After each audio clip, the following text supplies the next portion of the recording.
Assalamualaikum warahmatullahi wabarakatuh. Sobat Mutiara, selamat pagi dan salam sejahtera. Perkenalkan, nama saya Yohan Permana. Saya agronomis PT Broket Tetap Jaya yang bertugas di daerah Purwakarta, Subang, dan Kerawang. Saat ini saya berada di kebunnya Pak Hanafi, di mana beliau ini merupakan salah satu petani senior ya di Purwakarta yang sudah malang melintang di dunia pertanian ya Pak Hanafi, khususnya di dunia hortikultura ya. Oke, kita akan bertanya-tanya sedikit dengan Pak Hanafi untuk masalah ke kebun timun. Pak Hanafi, Mak, kabar nak saya? Alhamdulillah saya. Oke, Pak Hanafi, aina menuju tanam timun varietas naon ya? Kebetulan sekarang lagi tanam Erina. Erina, jadi bibit menengah rendah banyak rendah. Nah, Sobat Mutiara, sesuai tema kita hari ini, kita dapat menanam timun itu di mana saja. Karena kalau misalnya dulu pertanian horti, Pak, itu memang identik dengan daerah dataran tinggi dan pegunungan. Tapi kalau sekarang sih untuk tanaman horti sudah mulai banyak yang untuk di dataran rendah dan menengah. Contohnya untuk timun seperti Erina, Bandana ya, dan juga Gayatri itu bisa ditanam di dataran rendah maupun di dataran menengah.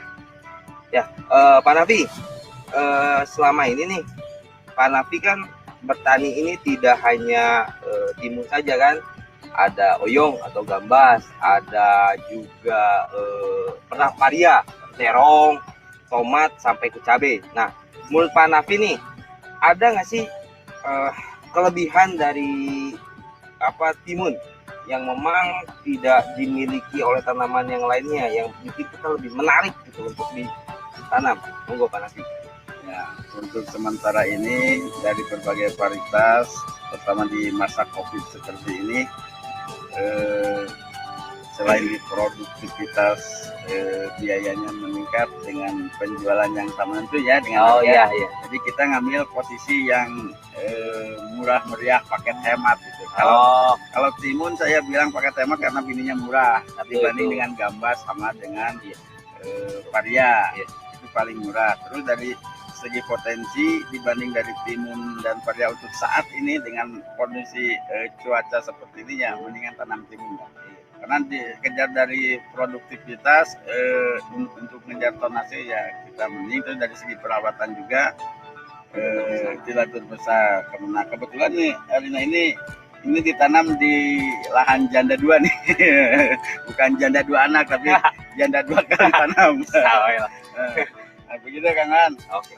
Jadi Sobat Mutiara, kita simpulkan saja bahwa menurut Pak Hanafi ini kelebihan dari timun itu karena dia waktunya relatif pendek ya Pak ya. Selain memang dia tonasenya juga memang produktivitasnya memang cukup tinggi ya. Juga kalau misalnya dia relatif cepat, biaya produksinya pun biaya produksi atau biaya perawatannya pun tidak terlalu besar. Gitu ya Pak Hanafi ya. Oke. Pak Hanafi, kalau selama ini nih tanam timun, penyakit apa sih yang paling susah? Nah, kalau penyakit itu biasanya di kresek ya. Kalau kata petani itu kresek daun ya, daun mengering. Totol Pak. Ya, totol itu bercak. Tapi kalau di musim kemarau seperti itu agak sedikit ringan dibanding dengan di musim hujan. Tapi mungkin kalau di kemarau seperti ini jalannya ke trip biasanya. Oh iya, trip betul ya. Iya, tapi kan airnya ke daun bercak juga ya. Gitu. Terus Pak Hanafi, selama ini tanam timun itu tonase atau produksi paling pokoknya berapa? Nah, untuk saat ini mungkin ini mungkin bagus lah. Varietas nih baru lagi dari Panamera Erina ya, kita digunakan di produk Erina. Mungkin ini bisa keluar 4 sampai 5 kilo per pohon. Oke, Pak Hanafi, kalau selama ini masalah harga nggak ada Pak? Itu dia permasalahannya di sini. Nah, ini tanaman sekarang itu spesialis dari harga COVID. Semenjak saya masuk di COVID itu tanam pertama harga 500. Kemarin tanam kedua harganya 1.500. Nah, sekarang tanam ketiga nggak tahu nih harga berapa. Mudah-mudahan ada kejutan dari hasil kita ini. Jangan sampai jong terus itu. Oke, Pak Hanafi, ini Sobat Mutiara nih minta sebenarnya untuk tips dan triks ya pada tanaman timun untuk hasil yang optimum ini, apa nih yang harus kira-kiranya yang betul-betul harus diperhatikan, harus dijaga ya, selain dari faktor benih lah misalnya, atau apakah pada waktu pembungaan ada yang harus dijaga daunnya atau gimana tuh kira-kira? Nah, Pak Nafi, untuk trik saat ini karena walaupun tanam timun itu mudah, tapi sedikit ada apa gitu, ada variasi ya. Contohnya kalau di lahan-lahan bekas seperti ini, kalau ditanam biji itu dia itu dimakan sama semut atau jangkrik dan sebagainya. Nah, makanya trik saya itu disemai dulu. Ya. Begitu keluar kecambah itu kayu toge itu langsung dipindah tanam. Umur berapa tuh Pak biasanya? Itu 3 hari setelah ini keluar. Pokoknya sebelum keluar daun sejati, daun itunya. Terus di pemeliharaan seperti ini karena kita kerja tayang terus untuk kelihatan kondisi, jadi kita pemupukan 4 hari, biasanya seminggu.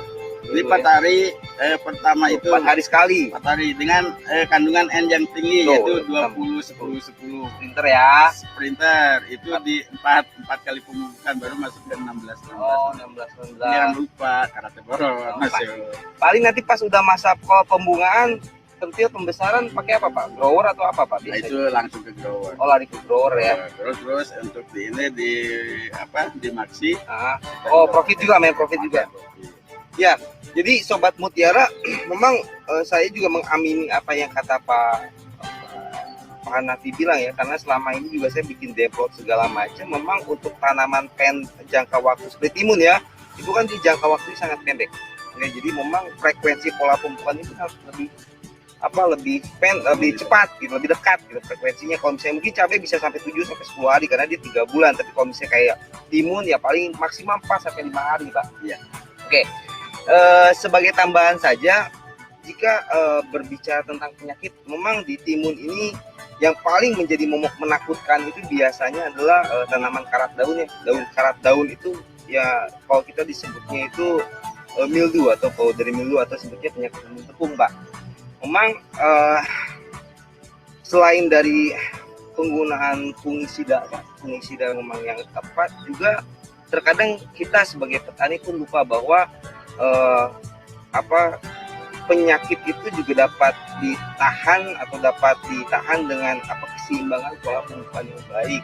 Salah satunya adalah penyeimbangan pupuk nitrogen itu harus diimbangi dengan pupuk kalium dan kalsium larut air.